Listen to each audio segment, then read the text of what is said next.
কি ভাইয়া ফেসটা চিনা চিনা লাগে।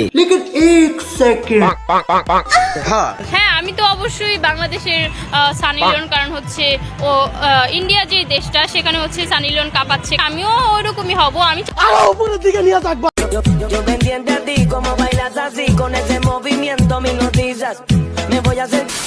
হ্যালো গাইস, কেমন আছেন সবাই? আশা করছি প্রত্যেকেই ভালো আছেন। গাইস, নতুন ভিডিওতে আপনাদের সকলকেই স্বাগত জানাচ্ছি। আজকের এই ভিডিওতে আপনারা দেখবেন লিংক ভাইরাল 10 জন টিকটক সেলিব্রিটিকে, যাদের নাম লিংকের মাধ্যমে ভাইরাল হয়ে পুরো সোশ্যাল মিডিয়া কাঁপিয়ে দিয়েছে।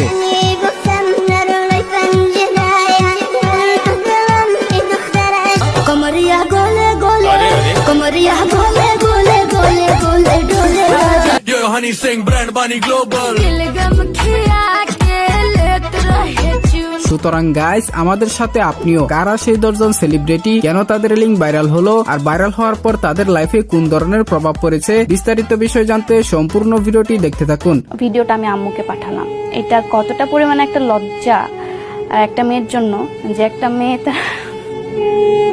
আর হ্যাঁ গাইস, ভিডিওটি শুধুমাত্র 18+ অডিয়েন্সের জন্য। যাদের বয়স 18 এর নিচে ভুলবশত ভিডিওতে ক্লিক করেছেন, তারা ভিডিওটি কুইট করতে পারেন। ভিডিও শুরু করা যাক। গাইস, আমাদের ভিডিওর শুরুতেই রয়েছে রিসেন্ট টাইমে লিংক ভাইরাল হওয়া সেলিব্রিটি আরোহী মিম।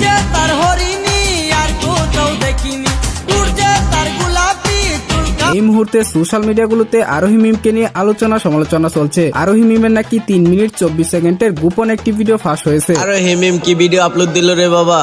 3 মিনিট 24 সেকেন্ডের ভিডিওটা না দেখলে সবাই মিস করবেন। তবে গাইস, এখানে সত্যিটা হচ্ছে কেউ একজন আরোহী মিমের ফেস দিয়ে এআই জেনারেটেড একটি অশ্লীল অ্যাডাল্ট কন্টেন্ট মেক করেছেন, যার পর থেকে নেট দুনিয়ায় তাকে নিয়ে এত মাতামাতি।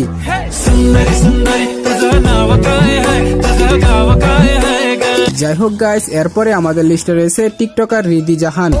গাইস, মধু খাচ্ছি, মধু মধু রসমালাই রসমালাই। আমাকে যে পাবে সে খালি মধু মধু করবে, বুঝছো? আমি একটা রসমালাই। টিকটকে রিং লাইটের নিচে দাঁড়িয়ে যারা জীবন চালায়, তাদের লাইফটাও কিন্তু একটা সিনেমা। আর সেই সিনেমার একজন সফল নায়িকা হলেন 1 মিনিট 53 সেকেন্ডের আমাদের শশা আপা। ওই কিরে রিদিনী রে, শশা মধু রসমালাই। আমাকে যে পাবে সে খালি মধু মধু করবে, বুঝছো? আমি একটা রসমালাই। শশা আপার 1 মিনিট 53 সেকেন্ডের মুভি পুরো সোশ্যাল মিডিয়া জুড়ে হিট হওয়ার পর জাতির শশা আপা এক ইন্টারভিউতে এসে চোখে পানি গলায় কান্না এনে জানালেন, মন প্রাণ দিয়ে ভালোবাসা তার বয়ফ্রেন্ড নাকি তার বিশ্বাসের উপর করে দিয়েছে। আমার মাফ করে দাও আম্মু, আমার কিছু বললো না। পরে বলছে কি ভুল করছে? আমি বলছি আম্মু এরকম এরকম ওরা আমাকে মারছে, এগুলো বলেছে, কিন্তু আমি এগুলো কিছু করি নাই। তো যাই হোক গাইস, এরপরে রয়েছে বাংলাদেশের বড় মাপের ফ্রিল্যান্সার দুজন, নাদিয়া আক্তার বৃষ্টি ও তার স্বামী। সংবাদ পাওয়া গেল যে বাংলাদেশে